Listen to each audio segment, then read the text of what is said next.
Olá, meus caros alunos, tudo bem com vocês? Neste vídeo vamos ver a solução da questão número 6 da prova do ITA de 2018, que aconteceu em dezembro de 2017. Está aparecendo para os senhores na tela o enunciado da questão. Leia com calma, pause para tentar resolver. Teve dúvida? Vem comigo para a lousa. Então nessa questão, ele dá para nós um tanque no formato de um tronco de cone. Ele diz que lá em cima o raio é de 100 centímetros e lá embaixo o raio é de 10 centímetros. Ele vai pegar e abrir, tirar a tampa. Quando ele tira o tampo de cima desse tanque, ele vai pedir qual que é a pressão no nível que está a 15 centímetros de altura do fundo. Vamos chamar esse fundo aqui de F e o ponto no nível de N e o ponto lá em cima do topo de T. Então, nesse tipo de problema, nós devemos saber que vai haver vazamento de água, vai sair água por aqui embaixo e, portanto, tem que saber usar a equação de Bernoulli. Então, sempre que tiver vazão, escoamento de fluidos, quer seja ele ar ou quer seja ele líquido, devemos saber quem que é a equação de Bernoulli. Então, essa equação de Bernoulli, ela trabalha a pressão em qualquer um dos pontos, então pego qualquer um dos pontos. Aqui eu tenho 3 pontos para poder escolher. A pressão naquele ponto, mais a densidade do fluido, no caso é água, vezes G, que é a gravidade e a aceleração gravitacional, H é a altura referencial, mais a densidade do próprio fluido, vezes a velocidade naquele ponto ao quadrado sobre 2. Então, com isso, eu vou resolver o problema. Então, para achar aqui no PN, o que acontece? Eu vou aplicar no ponto N, então tenho PN, que é a pressão no ponto N, mais a densidade vezes G vezes H. N no referencial. Meu referencial vai ser o ponto mais baixo. Portanto, eu tenho a minha altura de N até F. Mais a densidade vezes V ao quadrado no ponto N sobre 2. Isso vai ser igual a pressão lá em cima no topo, T, mais a densidade vezes G vezes a altura do topo até o fundo, mais a densidade vezes V ao quadrado lá em cima no topo, sobre 2. Agora vamos substituir valores. Então tem a pressão N, que é a minha incógnita que eu quero, mais 10 ao cubo, que é a densidade da água, vezes 10, vezes, aqui no lugar de D, nós podemos colocar Rho, podemos colocar Mi, cada livro adota uma letra, então pode ser densidade de D, ou pode ser Rho, ou pode ser Mi, tanto faz. Vezes a altura do referencial é 15 centímetros, só tem que colocar em metros. 15 centímetros vai valer 0,15 metros. Mais a densidade 10 ao cubo, vezes Vn ao quadrado sobre 2, igual. A pressão no topo é a pressão atmosférica, dá 100 kPa, como ele deu lá no início da prova. Mais a densidade, 10 ao cubo, vezes 10, vezes a altura do topo até o fundo, dá 5 metros. Ele deu 500 centímetros, a gente iguala a 5 metros.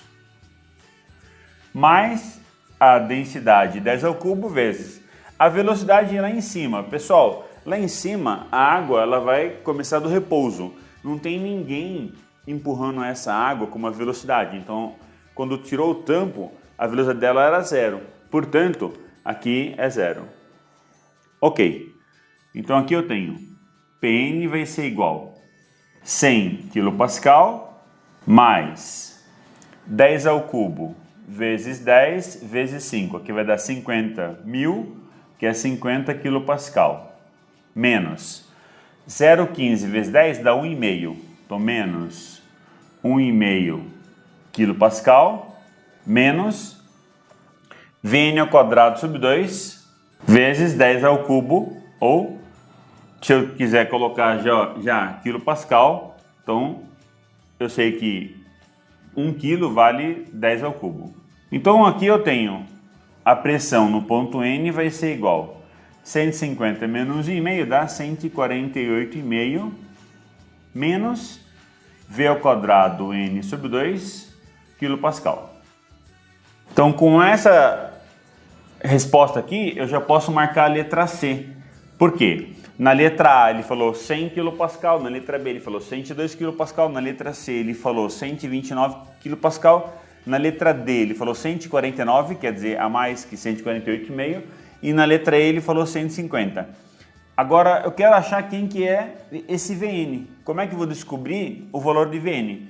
Então, vamos aplicar agora a equação de Bernoulli comparando o ponto N com o ponto T para descobrirmos esse Vn. Ok, moçada, então agora vamos calcular o Vn. Para calcular o Vn, vamos primeiro achar qual que é a velocidade da água quando ela estiver saindo aqui do ponto F, para depois poder calcular o Vn. Então assim eu aplico a equação de Bernoulli comparando o ponto F com o ponto T. Eu sei que como foi tirado o tampo lá em cima, então lá em cima a pressão atmosférica. Embaixo também vai ser pressão atmosférica, portanto a pressão no fundo vai ser igual à pressão lá no topo. Quem sobrou, todo mundo vai ficar com densidade. Então aqui eu posso simplificar a densidade. Simplifica a densidade de todo mundo. Vai sobrar G, que é 10, vezes a altura do fundo comparado ao fundo referencial é 0, mais a velocidade no fundo ao quadrado sobre 2 igual. Aqui vai sobrar 10 vezes a altura do topo comparado ao fundo é 5 metros. Mais a velocidade da água lá no topo, a gente já falou que é 0. Então assim eu tenho a velocidade de VF vai ser raiz quadrada 2 vezes 5, 10 vezes 10, 100. Então a velocidade lá no fundo, embaixo, vai estar saindo a 10 metros por segundo. Então a água, quando ela escoa aqui embaixo, ela vai estar saindo com essa velocidade. Eu quero achar o Vn, então vamos agora usar um outro conceito que a gente tem em escoamento, que é a equação da continuidade, que garante que a vazão é a mesma. Como a vazão é a mesma, automaticamente toda a água que vai passar pelo ponto N vai passar também pelo ponto F. Assim eu tenho delta volume da água no ponto N sobre delta T, que é a vazão, vai ser delta volume no ponto F sobre delta T, que é a vazão. Como vai acontecer no mesmo tempo, então eu vou simplificar o tempo. Quem que vai ser agora? Vn é o volume de N. Qual que é o volume de água que vai passar aqui nesse ponto? Vai ser a área da base, a área de N, vezes a variação da altura de N. E quem que vai ser a variação do volume aqui no fundo? Vai ser a área do fundo vezes ΔH do fundo. Quem que é a área de N? Vai ser π vezes o raio ao quadrado vezes. Quem vai ser ΔHN? Vamos lembrar o seguinte, moçada. Nós sabemos que a velocidade é igual a ΔS sobre ΔT. Nesse caso, o deslocamento vai ser igual à variação da altura. Então assim, no lugar da altura, eu posso substituir quem? A velocidade vezes o tempo. Então onde está ΔH, que é a variação aqui da altura de água, do nível da água, vai ser o deslocamento dessa água, que vai ser a velocidade vezes o tempo. Então aqui no lugar de ΔHN, vai ser Vn vezes ΔT. Eba, eu estou achando Vn, já pintou Vn aqui. Isso vai ser igual.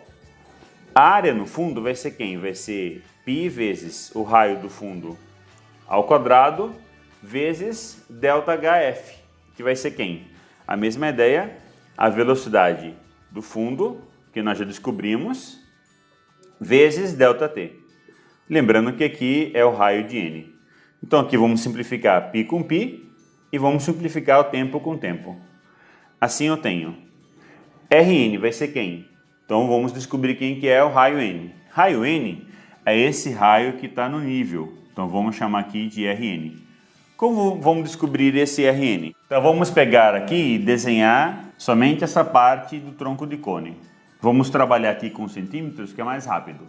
Como aqui embaixo é 10 centímetros e aqui em cima é 100 centímetros, eu quero o raio Rn. O que vamos fazer? Vamos, a partir do ponto de baixo, traçar uma perpendicular. Quando eu vou traçar uma perpendicular, aqui vai ser 10 centímetros, aqui em cima também vai ser 10 centímetros. Como nós sabemos, 100 centímetros menos 10 centímetros vai dar 90 centímetros. Então esse pedacinho vai ser 90 centímetros. Como tudo é R, então esse pedaço vai ser o raio menos 10 centímetros. Eu sei que essa altura vale 15 centímetros. E eu sei que a altura do tronco do tanque vale 500 centímetros. Assim eu tenho R menos 10 está para 90. Assim como 15 centímetros está para 500, uma simples semelhança de triângulos. Simplificando aqui, dividindo por 10 vai simplificar. Agora simplificando 15 por 5. Por 5 vai dar 1, por 5 vai dar 3. Então aqui vai ficar 3 sobre 10. Multiplica 9 por 3 vai dar 27. Então R menos 10 vai ser igual a 27 sobre 10, vai ficar 2,7. Portanto, o raio vai ser igual a 12,7 centímetros. Como eu vou usar lá em metros, então aqui esse raio vai ser igual a 0,127 metros. Pego esse valor de raio e coloco aqui. Então vai ficar 0,127 ao quadrado vezes a velocidade n que eu quero descobrir, igual RF, que é o raio do fundo, 10 centímetros, que vale 0,1 ao quadrado, vezes a velocidade f, que é 10. Então aqui vai ficar 0,01 vezes 10, que vai dar 0,1. Passo agora dividindo, eu sei que 0,127 ao quadrado vai dar 0,016. Então aqui vai ficar a divisão Vn igual 0,1 sobre 0,016. Multiplica por 100 em cima e embaixo, vai dar 10 sobre 1,6. Então, Vn vai ser aproximadamente 6,2 metros por segundo. Essa é a velocidade com que a água chega no ponto N. Então, agora eu vou pegar esse valor e substituir aqui. Então, assim eu tenho a pressão em N vai ser igual a 148,5 menos 6,2 ao quadrado sobre 2. Eu sei que 6 ao quadrado é 38,4. Sobre 2 vai dar 19,2. Então subtrai 148,5 menos 19 e quase meio. Então essa pressão vai ficar aproximadamente 129 kPa, que é a resposta que ele deu para nós na letra C. É aproximado, ele devia ter falado a pressão aproximada e não a pressão exata, porque ela não vai ser exata. Se colocar os números direitinho, vai dar 129 e pouquinho. Ok, moçada? Chegamos no final dessa questão, é uma questão muito difícil. Para quem não sabe parte de fluidos, escoamento. Para quem vai fazer engenharia aeronáutica ou engenharia aeroespacial, isso aqui é requisito básico para você poder aprender. Não é para fazer isso no ensino médio normal. Só que o ITA e o IME geralmente cobram matérias além, cobram matérias mais difíceis. Vale a pena tentar fazer, não vai cair a mesma questão, mas vai cair ideia parecida. Água mole e pedra dura, tanto bate que fura. Coloque os comentários para sempre nossos vídeos serem mais motivadores para vocês. Bons estudos a todos, nos vemos no próximo vídeo. Tchau, tchau.